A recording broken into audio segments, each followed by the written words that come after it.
ধরে ভাবছি লাল নোটে দানা ছাড়াবো, আপনাদের দাদা সময় পাচ্ছে না, আজকের একটু কুপিয়ে লাল নোটের দানা ছড়ানো হচ্ছে।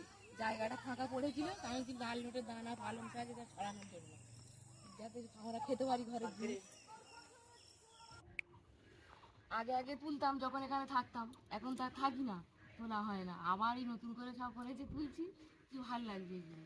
আবার এই ধনে শাকগুলোও বেরোলে তুলবো কদিন পরে। এগুলো তুলে নিই এখন, নিয়ে রান্নার জন্য নিয়ে যাই।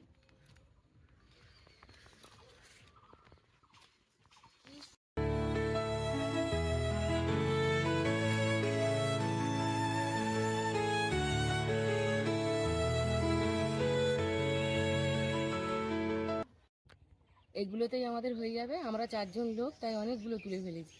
আর তুলবো না, আবার এর পরে অন্যবার একদিন খাবো যখন, তখন আবার তুলবো।